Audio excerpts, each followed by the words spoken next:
हम सीखेंगे भिन्न का व्युत्क्रम या गुणात्मक प्रतिलोम। तो सबसे पहले हम जानेंगे कि भिन्न का व्युत्क्रम होता क्या है। यदि किसी भिन्न के अंश और हर का स्थान आपस में बदल जाता है तो इस प्रकार प्राप्त भिन्न पहली भिन्न का व्युत्क्रम होती है। ठीक है, जैसे कि ये है 2, तो इसका 2 का व्युत्क्रम क्या लिखेंगे? पहले हम 2 को भिन्न में बदलेंगे। 2 को भिन्न में क्या करेंगे? हम बटे में 1 लिख देते हैं। ठीक है, तो इसका व्युत्क्रम क्या हो जाएगा? 1/2। तो ये क्या हुआ? 2 का व्युत्क्रम क्या हो गया?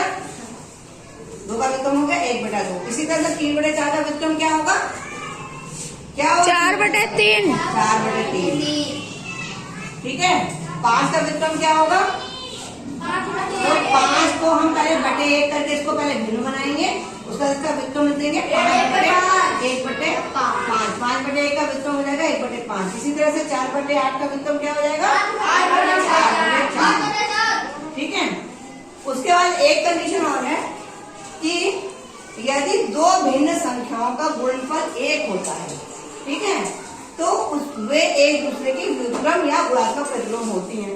ठीक है, तो अब इसको हम देखते हैं क्या ये सही है। अब ये जैसे 2/1 है का 1/2 है, ये दोनों एक दूसरे के गुणात्मक प्रतिलोम है। इनको गुणा करके देखते हैं क्या इसका मान 1 आता है। गुणा करिए, 2 × 2 और 1 × 2। अब ये क्या हो जाएगा? 2 × 2, 2 × 2, तो ये आ गया हमारा 1/1 यानी कि 1। तो इसका जब हमने गुणा किया 2/1 में 1/2 का, तो हमारे पास आ गया 1। इसका मतलब कि ये दोनों संख्याएं एक दूसरे की क्या है? व्युत्क्रम है। ठीक है, इसी तरह से 3/4 का देखेंगे तो 3/4 का व्युत्क्रम क्या है? 4/3 है। तो गुणा करेंगे, 3 का 5 4 में पढ़िए कितना आएगा? 12। और नीचे 3, सॉरी ये जो है 3/4 है। ये क्या हो जाएगा? 4 × 12 और 12 × 12। तो गुणात्मक प्रतिलोम कितना हो गया इसका? सॉरी, गुणात्मक प्रतिलोम नहीं, गुणनफल कितना हो गया इसका? गुणनफल कितना हो गया?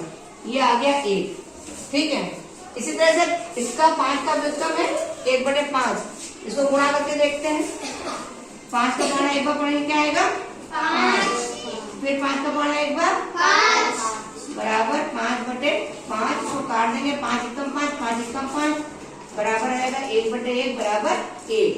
यानी कि 5 को अगर हमने उसके व्युत्क्रम से गुणा किया तो 1 आ रहा है। यानी 5 और 1/5 एक दूसरे का गुणात्मक प्रतिलोम है। 4/8 को गुणा करेंगे इसी तरह से। 8/4 का उल्टा क्या हो जाएगा? 4/8 का गुणा कर दो।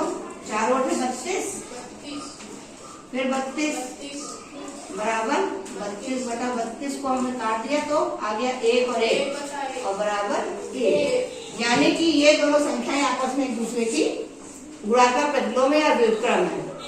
तो बच्चों उम्मीद करते हैं आपको व्युत्क्रम समझ में आ गया होगा। धन्यवाद।